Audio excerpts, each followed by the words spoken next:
Hello chaps, Paul Curran here, I hope you are well. El Tres de Mayo, the 3rd of May. El Tres de Mayo.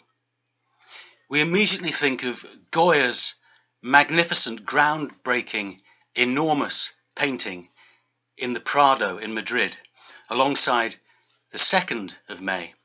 But it's the 3rd of May that Kenneth Clark thought was so groundbreaking in almost every aspect of painting, and it's one of the paintings that sees in the modern era.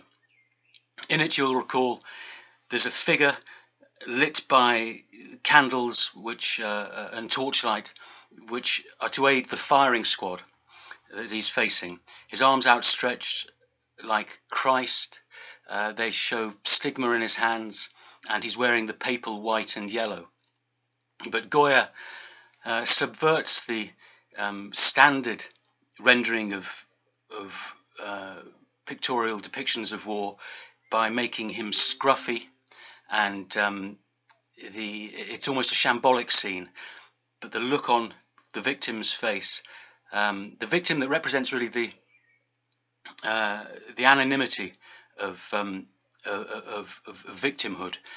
There's none of the nobility of the martyr about this poor chap, but the look on his face is dignified defiance nonetheless, but there is the human belief that the end is here, it's near, it's here, and one fears for him. El Tres de Mayo, 1808, of course, the character depicted had been involved in an uprising the day before, which took place in Madrid, when the citizens discovered that there was going to be Napoleonic rule in Spain. A magnificent painting. Let's just change subject for the moment and return to England. A great poet, the poet laureate of Queen Victoria's long reign, Alfred Lord Tennyson. He lived from the 6th of August 1809 to the 6th of October 1892. He was 83 when he died, and he has contributed many a phrase that we are familiar with in English today. Red in tooth and claw, knowledge comes but wisdom lingers, to seek, to strive, to find, but not to yield, amongst many others. Early in his career, in 1830, he wrote this poem. It's called The Mermaid.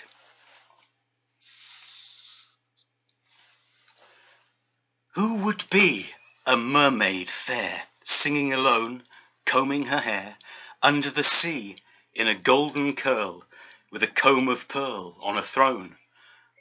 I would be a mermaid fair. I would sing to myself the whole of the day. With a comb of pearl I would comb my hair, and still as I combed I would sing and say, who is it loves me? Who loves not me? I would comb my hair till my ringlets would fall lower down from under my starry sea-bud crown, lower down and around, and I should look like a fountain of gold, springing alone with a shrill inner sound over the throne in the midst of the hall, till that great sea snake under the sea from his coiled sleeps in the central deeps would slowly trail himself sevenfold round the hall where I sat, and look in at the gate with his large calm eyes for the love of me. And all the mermen under the sea would feel their immortality die in their hearts for the love of me. But at night I would wander away, I would fling on each side my low flowing locks, and lightly vault from the throne and play with the mermen in and out of the rocks. We would run to and fro and hide and seek on the broad sea wolds in the crimson shells, whose silvery spikes are nighest the sea. But if any came near, I would call and shriek, and adown the steep like a wave I would leap from the diamond ledges that jut from the dells. for I would not be kissed by all who would list of the bold merry merman under the sea. They would sue me and woo me and flatter me in the purple twilights under the sea. But the king of them all would carry me, woo me and win me and marry me in the branching jaspers under the sea.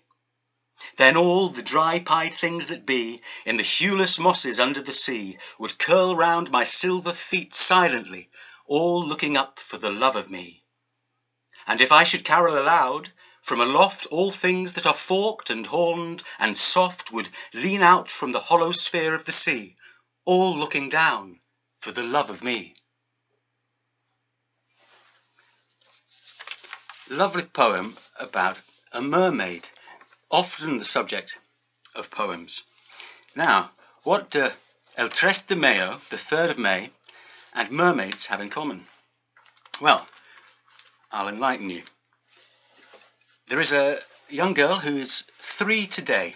Her name is Minerva. Minerva, of course, was the Roman goddess of the arts and strategic warfare. I think the Greeks focused more on the warfare aspect, but to the Romans, Minerva was the goddess of poetry, music, weaving, and the crafts, and she's often represented by an owl. Anyway, some very close friends of mine have a lovely daughter who's 3 today, Minerva, and she's very fond of mermaids. Well, about a year ago, I wrote this poem. It's called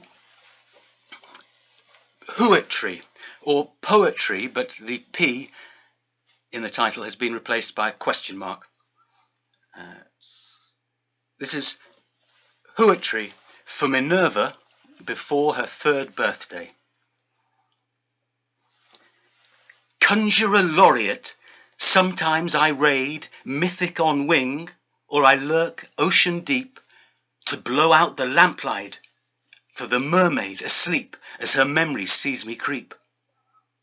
Best friended by most folk in early years, recalled when they can't otherwise utter concise reflection or oldest known fears, in choir stall, high court, temple or gutter. Love is a subject I monopolize, shepherdess or empress in burnished barge, or in hymn book saviour's pitying eyes, butterflies flutter or light brigade charge. From the start, the word my only employ. I am man, woman, flea, ghost, girl, and boy. Some ruminations there on the nature of poetry. And with that in mind, I'd like to finish this week with a sonnet by another wonderful poet laureate. His dates were 1770 to 1850, William Wordsworth. And here, in the form of a Shakespearean or English sonnet, he discusses the history, the strength, and the remarkable qualities of the sonnet form.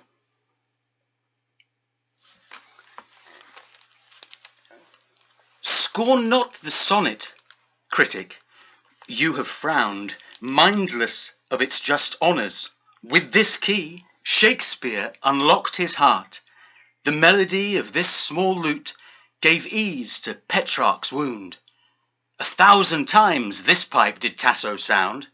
With it, Camaios soothed an exile's grief.